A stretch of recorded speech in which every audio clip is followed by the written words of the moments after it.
ఇక్కడికి విజిట్ చేసిన పెద్దలందరకు శ్రీ అన్న గారికి ఇంకా స్వామి అన్న గారికి తుంగ బాలన్న గారికి ఇక్కడ విజిట్ చేసిన మన మీడియా మిత్రులకు అందరికీ నా పదవి వందనాలు. And thank you so much for giving me this chance అన్న.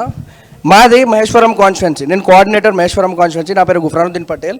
ఇంకొక ఇప్పుడు ఇక్కడున్న పిల్లలు కానీ మన విద్యార్థులు కానీ మన పాస్ట్లో మన పెద్దలందరూ ఇక్కడ స్టేజ్ మీదనే ఉన్నారు.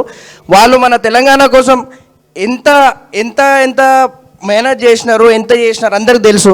అట్లనే మనం కూడా ఇప్పుడు మన తెలంగాణ ప్రజల కోసం మనం అందరం ఒక గొంతుకై అందరం ముందుకు నడవాలి. ఇంకా మన మూసీ గురించి ఏంటంటే, మాది మహేశ్వరం కాన్స్టిట్యున్సీ, నేను సరూనగర్ నుంచి కాబట్టి మా జోనల్లో చైతన్యపురి, నాగోల్ ఇవన్నీ వస్తాయి. ఇంకా దాంట్లో 500-600 ఇల్లులు ఉన్నాయి. అక్కడ వితౌట్ ఎనీ ఇన్ఫర్మేషన్ అనేది కూలగొట్టినారు. గర్భిణీ స్త్రీలు ఉండే, చిన్న చిన్న పిల్లలు ఉండే, ఇంకా అక్కడి నుంచి మొత్తం మహేశ్వరంబాగ్ వరకు ఇల్లులందరూ కూలగొట్టినారు.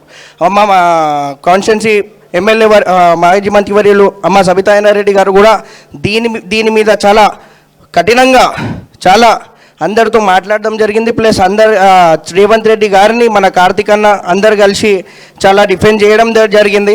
ఇంకా నెక్స్ట్ టైం నుంచి మా బీఆర్ఎస్వి అనేది ఎల్బీ నగర్ నుంచి రంగారెడ్డి డిస్టిక్ మొత్తం అనేది నెక్స్ట్ టైం నుంచి ఇల్లు కూలగొట్టడానికి వచ్చినా కానీ ఎవరైనా కానీ ఇది స్ట్రైట్గా చెప్తున్నాం, ఏదైనా జేసీబీలు వచ్చినా ఏదొచ్చినా కానీ ముందల పండుకొని మరి మేమేం చేస్తామంటే అసలు రానియం ఎవరిని అట్లా చే వరకు 100% చేస్తాం. ఇంకా మా మీడియా మిత్రులు అందరికి థ్యాంక్ యూ అన్న.